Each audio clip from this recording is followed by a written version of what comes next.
Hello दोस्तों, आपका स्वागत है साइंस बंकर्स चैनल पे। और आज हम करने वाले हैं डीएसएसबी का जो हम टीजीटी नेचुरल साइंस के लिए प्रैक्टिस टेस्ट कर रहे हैं उसका ये सेट नंबर 10 होने वाला है।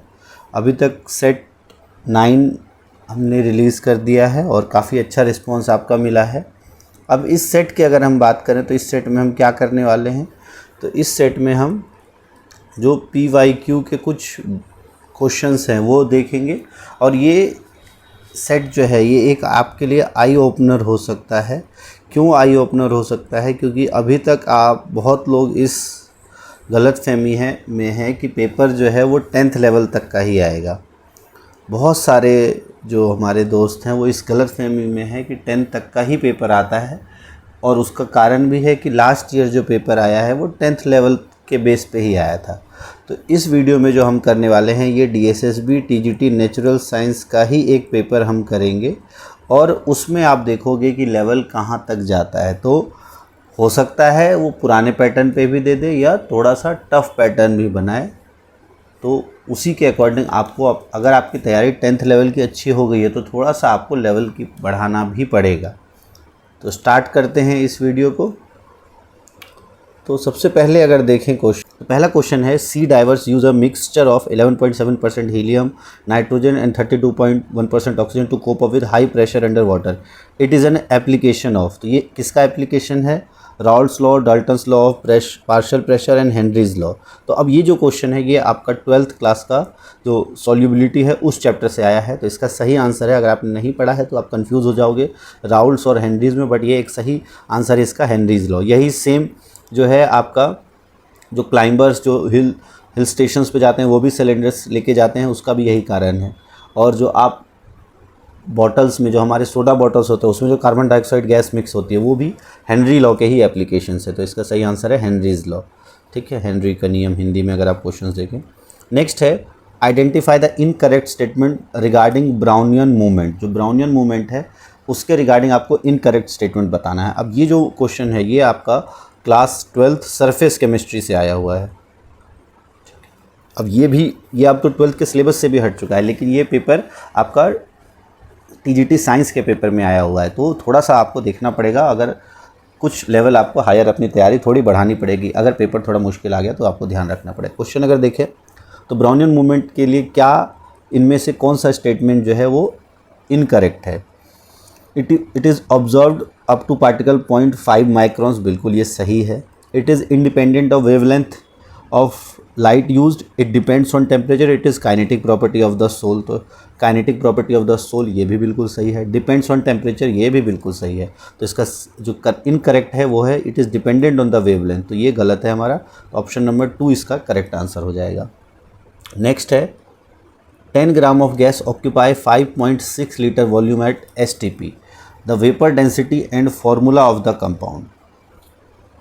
तो अब आपको पता है STP पे 22.4 लीटर्स वॉल्यूम जो है वो कितने मोल्स कंटेन करता है? वो करता है 1 मोल कंटेन। ठीक है, अब इस केस में दिया हुआ है 5.6 लीटर वॉल्यूम, तो 22.4, तो 5.6 लीटर वॉल्यूम का मतलब है नंबर ऑफ़ मोल्स कितने हो गए? तो अगर आप देखो तो ये कितना है, 1/4 है, तो 1/4 मोल्स हो गए। ठीक है, तो मतलब ये जो कंपाउंड है ये 1/4 मोल है। तो 1/4 मोल का जो मास है वो कितना दिया हुआ है 10 ग्राम। तो आपको 1 मोल का मास कितना हो जाएगा? तो 1 मोल का मास हो जाएगा आपका इस केस में 10 × 4 40 ग्राम। ठीक है, अब मास आपको इतना दे दिया है 1 मोल का। और अब इसमें सबसे पहले देखें कौन सा कंपाउंड है। अब इसमें ऑप्शन अगर देखें तो अच्छा, वेपर डेंसिटी का फॉर्मूला क्या होता है? तो वेपर डेंसिटी होता है हमारा, जो वेपर डेंसिटी ये होता है आपका जो मॉलिक्यूलर मास जो m/, में जो डेंसिटी है आपका, जो वेपर डेंसिटी है वो मोलर मास का हाफ होता है m/2। ठीक है, यहाँ मोलर मास 40 है, 40 का हाफ हो जाएगा तो 20। ठीक है, तो इसका सही आंसर हो जाएगा आपका 20 ये वाला। अब अगर देखें हम C3H4 का क्या मोलर मास 40 ग्राम होता है, अगर ये सही होगा तो हमारा आंसर सही होगा। और C3 तो कार्बन 12 × 3, तो ये हो गया आपका 36 और प्लस हाइड्रोजन 4 × 1 4, तो बिल्कुल ये सही आंसर है हमारा। नेक्स्ट है radioactive isotope that can use to uptake of fertilizer from root level to leaves. तो इसमें जो रेडियो एक्टिव आइसोटोप्स है ये आपको पता है जो NPK हम फर्टिलाइज़र में यूज़ करते हैं। तो इसमें N का मतलब होता है नाइट्रोजन, P का मतलब होता है फॉस्फोरस, K का मतलब होता है पोटेशियम। तो इसमें कौन सा ऐसा एलिमेंट है जो उसका रेडियो एक्टिव आइसोटोप होता है? तो इसका सही आंसर है P32। ठीक है, फॉस्फोरस का जो 32 आइसोटोप है वो यूज़ होता है to track the uptake of fertilizer from root levels to leaves. ठीक है, नेक्स्ट है a liquid metal at room temperature reacts with ozone to form. तो अब लिक्विड मेटल की अगर हम बात करें तो इसमें आपको पता है ब्रोमीन तो लिक्विड नॉन मेटल होता है, रुबिडियम लिक्विड मेटल नहीं होता है, तो बस ये दोनों हो सकता है। इसमें करेक्ट फार्मूला जो होता है वो आपका होता है Hg2O। ठीक है, तो इसका सही आंसर है। अगर इसका हम रिएक्शन देखें तो जब भी हम Hg मीन्स मरकरी को जब ऑक्सीजन के साथ रिएक्ट करते हैं, सॉरी ओजोन के साथ, O3 के साथ ओजोन के साथ रिएक्ट करते हैं तो होता है आपका Hg2O और प्लस में एक ऑक्सीजन यहाँ से रिलीज़ हो जाता है। तो इसका सही आंसर हो जाएगा Hg2O। बैलेंस करने के लिए यहाँ आप 2 लगा दो। ठीक है, तो ये रिएक्शन होता है आपका बैलेंस। इसका सही आंसर हो जाएगा ये, इसको हम कहते हैं मर्क्यूरी ऑक्साइड। नेक्स्ट क्वेश्चन है according to Thomson model of atom positive charge. तो पॉजिटिव चार्ज इनमें से क्या था थॉम्सन मॉडल के according? Located at the centre of the atom, randomly distributed all over the atom, evenly distributed all over the atom और evenly distributed on the surface of the atom. तो जो Thompson model of atom था उसमें जो आपका positive charge है वो evenly all over the atom distributed था जैसे, और इलेक्ट्रॉन्स जो थे वो जैसे इसमें बीज होता है उसी तरीके से इसी में एम्बेडेड थे। यही था आपका Thomson model, plum pudding model.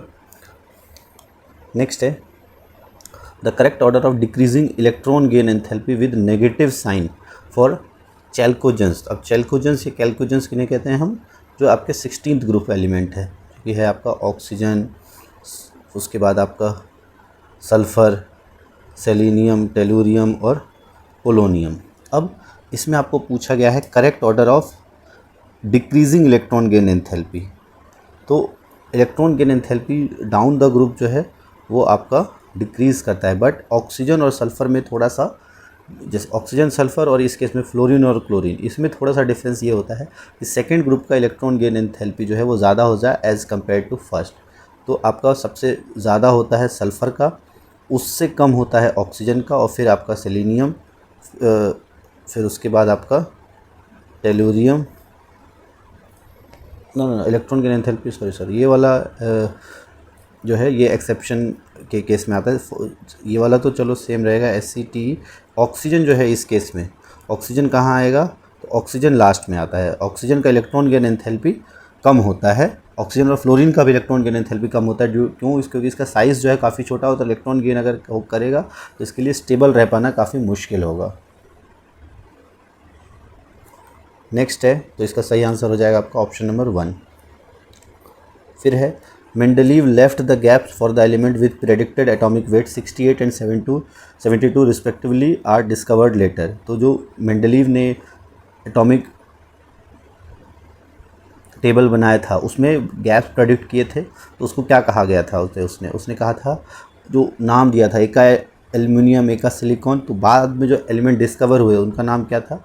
तो वो थे गैलियम और जर्मेनियम। तो गैलियम जिसका होता है 68, जर्मेनियम जिसका मास होता है 72। नेक्स्ट है what is the pKw of pure water at 90 degree Celsius whose H3O plus is 10⁻⁵। अब जो आपका ओवरऑल वाटर का होता है वो होता है आपका 10⁻⁻14। तो यहाँ पर इस केस में आपका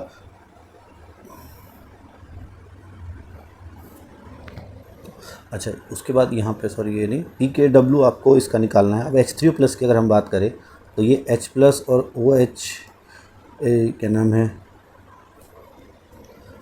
मतलब H प्लस और OH माइनस साइंस का कंसनट्रेशन इक्वल होता है प्योर वाटर में, और H प्लस का कंसनट्रेशन H3O प्लस के कंसनट्रेशन के बराबर है।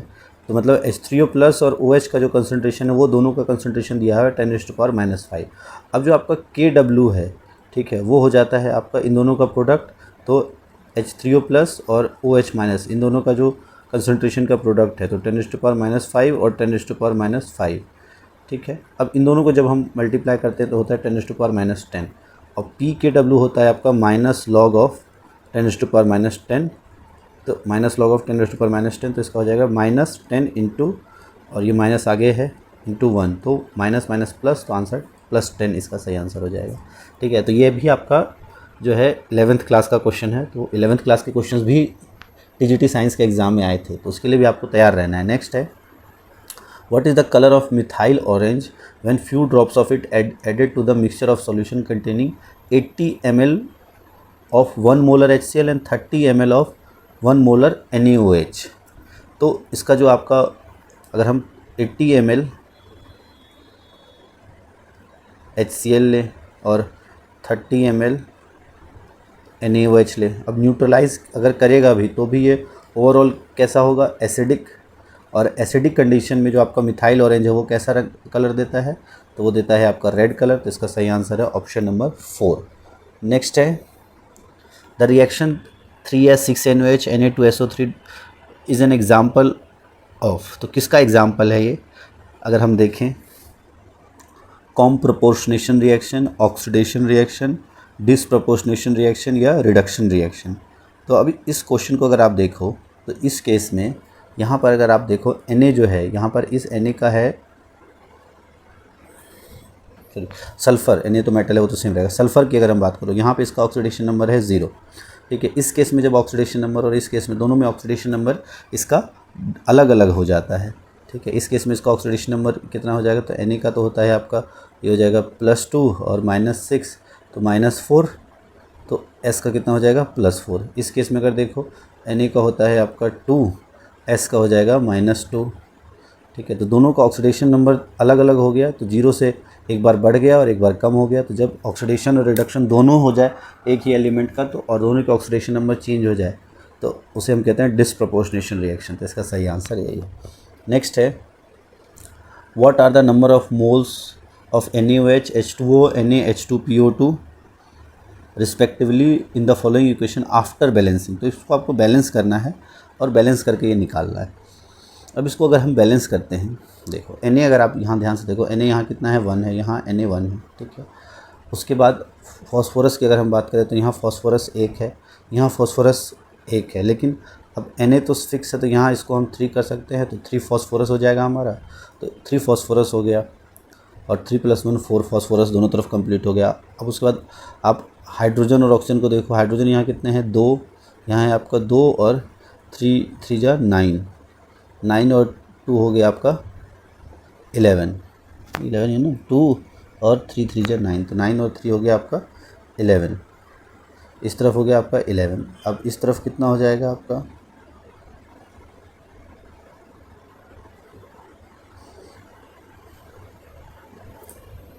अच्छा इसको चलो काफ़ी लंबा हो जाएगा बैलेंसिंग में, इसको मैं वैसे डायरेक्ट बैलेंसिंग लिख देता हूँ। आपको एग्ज़ाम में तो बैलेंसिंग कर ही लोगे। P4 यहाँ पर हो जाता है आपका 3 NaOH, और फिर जब बैलेंसिंग करोगे इधर भी हो जाता है आपका 3 H2O, इससे बनता है आपका 3 NaH2PO2 + PH3, ये हो जाता है। यहाँ पे 3 नहीं आएगा, तो बैलेंसिंग में इसके तीनों के आगे 3 3 3 आता है, तो ये सही आंसर हो जाएगा। नेक्स्ट है, alkaline medium inhibits the rusting of iron. Alkaline medium जो है वो रस्टिंग ऑफ आयरन को इनहिबिट करती है, क्यों? अब रस्टिंग क्यों होता है आयरन का, तो जो वाटर के साथ रिएक्ट करता है और आयरन जो है उसका हम देखें तो उसका क्या होता है, रिडक्शन होता है या ऑक्सीडेशन होता है। तो आयरन जो है वो आयरन से आयरन ऑक्साइड बन जाता है, मतलब Fe2+ बन जाता है, तो उसका ऑक्सीडेशन होता है। और ऑक्सीडेशन के लिए हाइड्रोजन जो है किसी के साथ रहे अगर उसके साथ, अब एल्कलाइन मीडियम क्या करता है, अगर ऑप्शन देखें तो OH प्रोड्यूस करता है, non availability of H+ ions, तो ये इसका सही आंसर हो जाएगा कि H+ आयंस की अवेलेबिलिटी ना होने के कारण ये जो कि रिड्यूस करेगा ऑक्सीडेशन ऑफ Fe2+, तो एल्कलाइन मीडियम जो है इस वजह से रस्टिंग ऑफ आयरन इनहिबिट करता है एल्कलाइन मीडियम में, क्योंकि H+ आयंस अवेलेबल नहीं होते उसके पास जो कि रिड्यूस करे और फिर इसका ऑक्सीडेशन हो सके। नेक्स्ट है malachite. Malachite is a ore of copper, its composition is, तो अब मेलेकाइट जो है उसका कॉम्पोजिशन क्या है, copper carbonate, copper hydroxide, copper carbonate और copper hydroxide, copper chloride, copper carbonate. तो इसका सही आंसर है copper carbonate dot copper hydroxide, malachite. तो ये भी आपका 12th का क्वेश्चन है। तो देख रहे हो आप 12th के काफ़ी क्वेश्चंस आए हुए हैं। ठीक है। तो अब थोड़ा सा डिफ़िकल्ट लग रहा होगा आपको, लेकिन ये प्रीवियस ईयर पेपर का ही क्वेश्चन है, तो ये आपके लिए बहुत इंपॉर्टेंट हो जाता है, मोस्ट इम्पॉर्टेंट हो जाता है। नेक्स्ट है reduction of ore takes place. Incorrect statement आपको बताना है रिगार्डिंग स्मेल्टिंग। स्मेल्टिंग में क्या चीज़ नहीं होती है? Reduction of ore takes place, बिल्कुल ये होता है। स्लैग इज़ फॉर्म्ड, ये भी ठीक है। मोल्टन मेटल इज ऑब्टेन्ड, ये भी ठीक है। ऑक्सीडेशन नहीं होता है, तो ऑक्सीडेशन रिडक्शन दोनों एक साथ हो नहीं सकता। इसका सही आंसर ऑप्शन 4।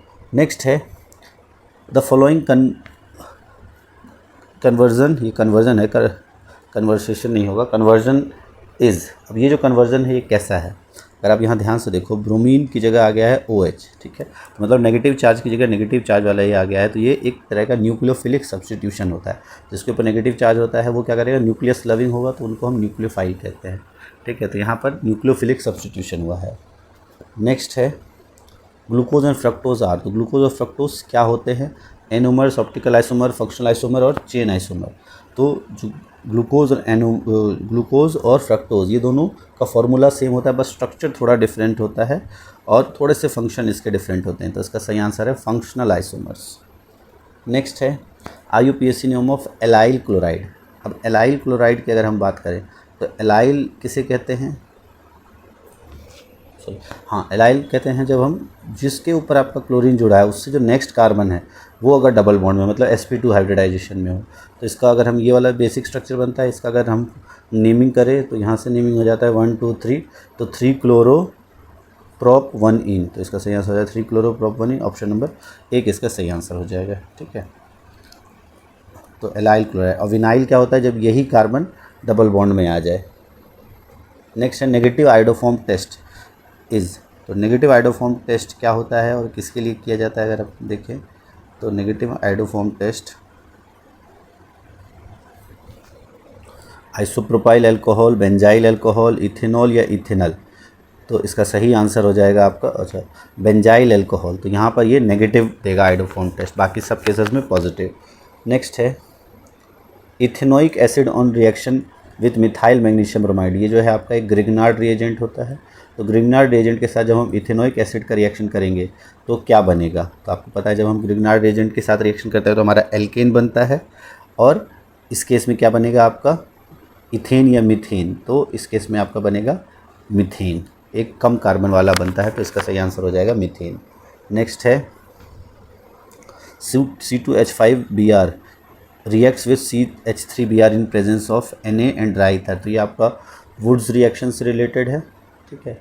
और इस केस में आपका ये Br और Br हट के, तो ये एक तरफ आपका C2H5 और एक तरफ आपका CH3 ये होना चाहिए। या आपको क्या बनेगा इस केस में? अगर देखो तो इसमें 3 चीज़ें अगर हम देखें, 3 चीज़ें बन सकती हैं। पहला, या तो इसका डबल हो जाए, तो इसका डबल हो जाएगा तो C4 और आपका H10, क्योंकि और Br हट के। ये तो इस कार्बन का डबल हो जाए तो ये तो हो जाएगा आपका C2H6, ठीक है। या फिर ये दोनों एक साथ आ जाए तो C3H8 ये बन सकता है। तो ऑप्शन नंबर 4 इसका सही आंसर हो जाएगा। नेक्स्ट है concentration of nitrates in water exceeds 50 ppm, it leads to methemoglobinemia, gastrointestinal disease, damage of kidney या लैक्सेटिव डिजीज़। तो इसका लैक्सेटिव इफेक्ट होता है। ऑप्शन नंबर 4 इसका सही आंसर हो जाएगा। नेक्स्ट है environment friendly method among the following, use of tetrachloroethene for dry cleaning, use of H2O2 for bleaching cloth, use of chlorine for bleaching, use of polychlorinated biphenyls. तो इसका सही answer है use of H2O2 means H2O2 आपका क्या होता है, hydrogen peroxide. Next है the raw material that is not used in glass. तो ग्लास बनाने में कौन सा रॉ मटेरियल यूज़ नहीं होता? सैंड होता है, सोडा ऐश होता है, लाइमस्टोन होता है, एल्यूमिना नहीं होता है। तो इसका सही आंसर हो जाएगा एल्यूमिना। नेक्स्ट है polyester among the following polymer. तो इनमें से कौन सा पॉलिएस्टर जो है, पॉलिएस्टर का पॉलीमर है, कौन सा पॉलिएस्टर है? नायलॉन 6 नहीं है पॉलिएस्टर, नायलॉन 6 नहीं है, डेक्रॉन एक पॉलिएस्टर है, ठीक है। एस्टर का ये पॉलीमर। क्वेश्चंस थे। अब हम नेक्स्ट वीडियो में फिजिक्स के क्वेश्चंस देखेंगे। हमने लगभग 25 क्वेश्चंस किए हैं। 25 क्वेश्चंस हम अब नेक्स्ट वीडियो में फिजिक्स के देखेंगे, जो काफ़ी इंपॉर्टेंट होने वाले हैं। अगर ये वीडियो अच्छी लगी हो, वीडियो को लाइक ज़रूर करना, और इससे एक चीज़ आप ध्यान रखना, क्वेश्चंस थोड़े हाई लेवल के आ सकते हैं, उसके लिए आपको तैयार रहना है, बी प्रिपेयर्ड, ठीक है।